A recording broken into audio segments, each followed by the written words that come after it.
Caio, um dos assuntos de hoje, deixa eu aumentar esse microfone aqui. Um dos assuntos de hoje é uma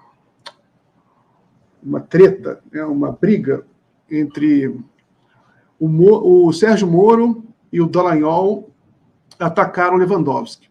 Disseram que insinuaram que o Lewandowski não deveria ser indicado ministro da Justiça, porque tinha sido do STF. E o jornal o Globo fez um editorial na mesma linha. Na mesma linha, até a Glaze, até a indicação de Lewandowski expõe contradição petista sobre Moro. A presidenta do PT, a Glaze, fez uma resposta bem dura.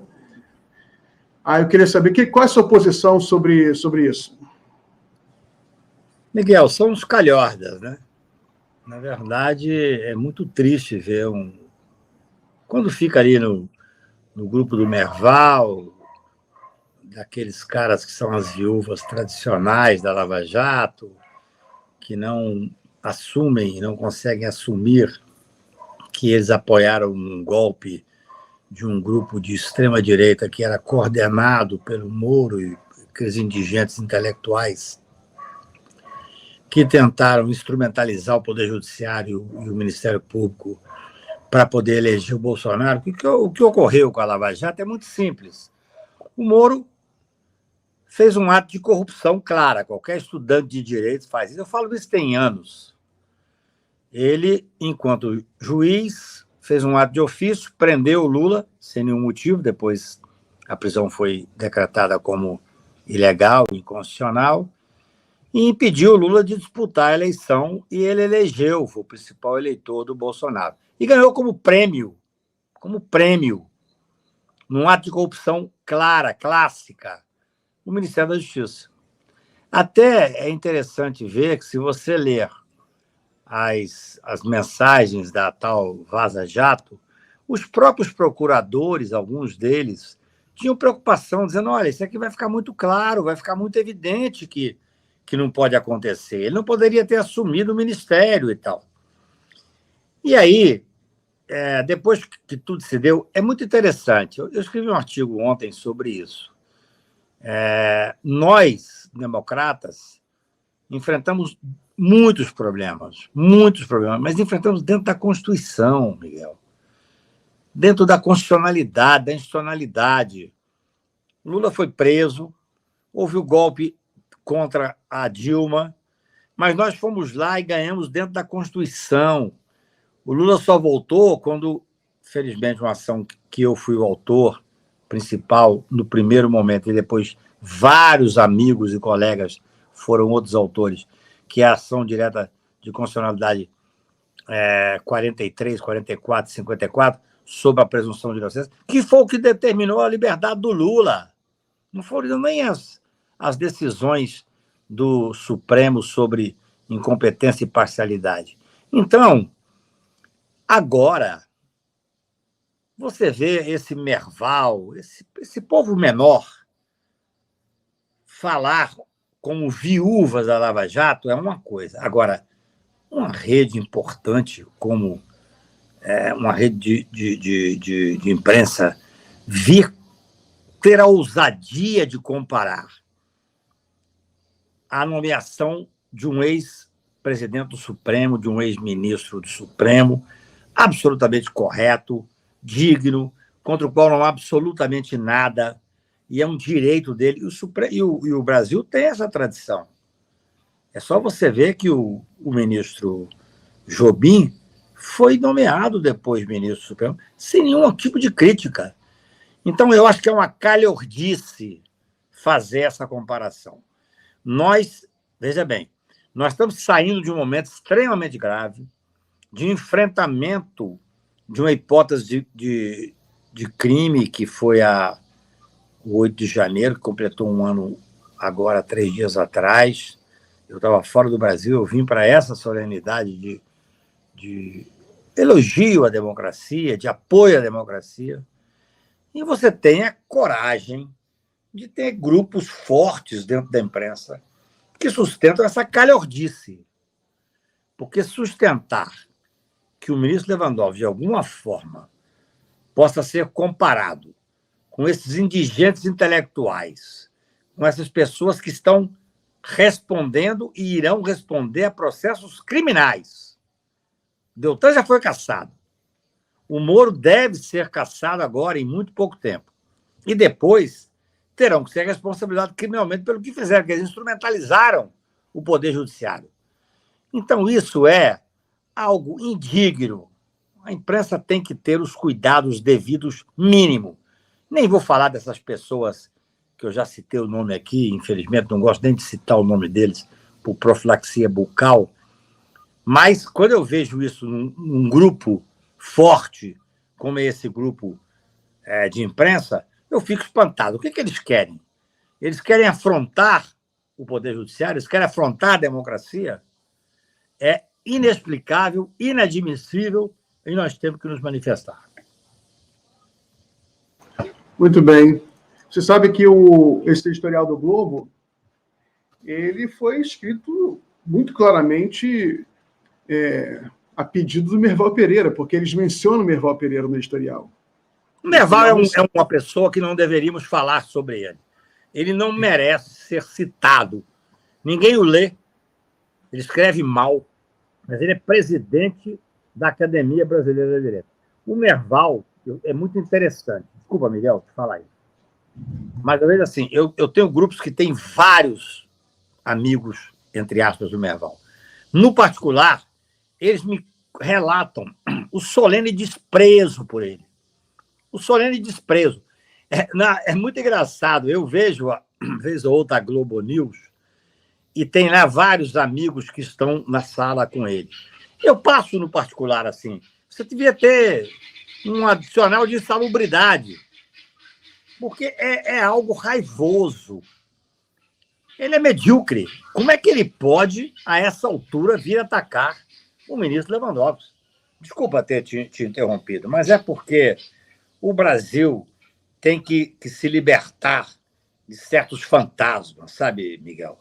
Porque senão nós continuaremos. Veja bem, começo de ano, cada um tem o que ler, cada um tem uma... Claro, cada um de nós tem as suas prioridades.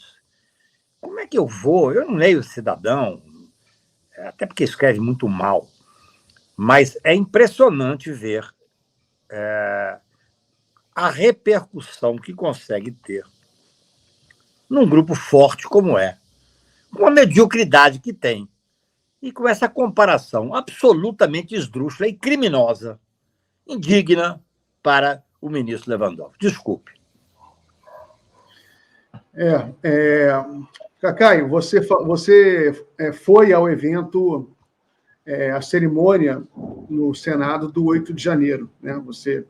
Eu vi você lá, eu vi que mostraram os bastidores. O Cacaio estava até aqui no programa, porque a gente mostrou umas cenas, a gente viu você lá. Como é que foi? Qual é a impressão que você teve desse evento? Qual a importância dele? Miguel, eu estava fora do Brasil, não queria voltar naquele momento, mas eu fiquei muito sensibilizado porque o convite foi feito. Eu moro em Brasília há muitos anos, eu não vou, em regra, a eventos, eu não vou em posses, eu não gosto muito disso. Mas eu recebi um convite do presidente da República e do presidente do Senado Federal, assinado pelo presidente da República, pelo presidente do Senado e pelo ministro Luiz Roberto Barroso do Supremo. E aquilo me impressionou, me sensibilizou. Eu estava em Florença, eu falei, eu vou voltar. Eu acho que é um momento histórico, assim, nós que resistimos tanto, eu acho que é um momento muito interessante da gente poder dizer que estamos do lado certo, que fizemos um enfrentamento. Eu tenho dito, e já disse a você, escrevi várias vezes sobre isso, que aquele 1º de janeiro, que foi a posse do Lula, foi algo que me impressionou muitíssimo. Assim, eu estava lá dentro do Palácio, vendo o Lula subir a rampa com os invisíveis sociais, e como eu enxergo pouco, eu não enxergo de um olho, eu não tenho noção de profundidade, eu tinha noção de que todo aquele povo que estava lá atrás estava subindo a rampa. Foi um momento mágico, um momento lindo, em que o Brasil tomava posse dele mesmo. 8 dias depois, uma tentativa de golpe. E a resistência foi muito interessante, e veio de todos os lados, né? Assim, eu estava aqui em Trancoso, eu estou em Trancoso agora, e eu falei várias vezes com vários ministros e discutindo o que podia ser, o que não podia ser, todo mundo contra a GLO, mas o mais importante é que houve, no meu ponto de vista, naquele momento, o dia 1º foi a posse do Brasil, a posse que nós tomamos posse, o povo tomou posse do país, e no dia 8 foi a posse da democracia, a resistência, né? Aquele ato do Lula ter voltado de Araraquara e ter ido no outro dia, dia 9, a pé, andando para o Supremo Tribunal, com todos os ministros supremos, o vários ministros supremos, presidentes de partidos, governadores de Estado, e entrar no Supremo Tribunal, aquilo foi muito simbólico e muito emocionante. Eu falei no dia 9 com alguns ministros que estavam dentro do Supremo, as pessoas estavam chorando, Miguel. Quer dizer, é uma forma de mostrar que nós não vamos permitir que esses calhordas assumam de novo a hipótese de um golpe. Então, eu acho que tudo isso é muito simbólico, muito simbólico. Quando marcaram esse dia 8 agora, eu acho que eu moro em Brasília, eu não vou em posse, não vou em festa, não gosto disso, mas eu voltei para ir. Eu achei que era simbólico. Eu voltei, não tem nenhuma importância na fila do pão. Quer dizer, eu voltei por mim mesmo, que eu queria estar lá vendo, entendeu? Fui convidado e achei muito importante uma demonstração de resistência. O Lula foi muito carinhoso comigo no dia ali, porque aquilo é uma demonstração de resistência democrática. É a prova que nós colocamos o pé na porta e que não vai passar nenhum tipo de insurreição, de tentativa de golpe. Então, eu achei aquele ato, escrevi 3 artigos sobre ele, eu achei aquele ato do dia 8 um ato extremamente relevante. O mundo é feito, Miguel, de simbolismo também, sabe? Você saber que você está do lado certo da história, aquela história do Hemingway. Quem é que está do seu lado da trincheira? Isso importa. Importa mais do que a guerra, a própria guerra. Então, foi um dia muito bonito. E eu posso te dizer uma coisa que me impressionou. Eu tenho escrito muito, cobrado muito, debatido muito, que se nós não tivermos a responsabilização dos financiadores, dos políticos, daqueles que coordenaram a tentativa de golpe, especialmente os militares e a família Bolsonaro, vai ser uma frustração enorme para o país, com a possibilidade de deixar ainda em aberto a hipótese de um novo golpe. Essa é a realidade. Então, esse dia foi muito importante no dia 8 lá, porque todos os discursos, inclusive do Dr. Paulo Gonet, Procurador-Geral da República, que foi um discurso sério, sucinto, técnico, como tem que ser de um procurador-geral, porque ele é o dominus litis, ele é que tem o poder de acusar, ele não pode ficar falando muito e tal, mas foi extremamente relevante o discurso dele, onde eu acho que a tônica foi uma única tônica. Nós vamos fazer um enfrentamento de todos os responsáveis por aquela tentativa de golpe. Veja bem, eu escrevi um artigo semana passada que achei interessante, Miguel.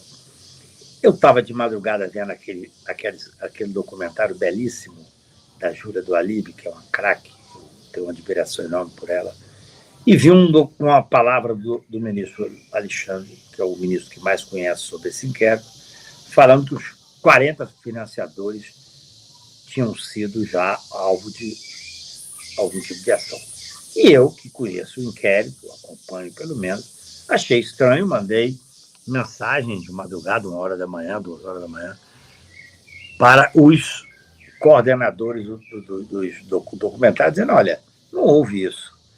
Às 6 da manhã, saiu a 23ª operação contra os financiadores, ou seja, O ministro Alexandre já tinha dado a informação, já tinha dado a decisão e acabou antecipando. E eles disseram coisas muito importantes e relevantes. O que eles disseram? Ele, ministro Alexandre, o procurador-geral da República, os ministros demais que falaram, todos serão responsabilizados de acordo com a sua culpabilidade. É o que nós esperamos. É assim que se dá no Estado Democrático de Direito.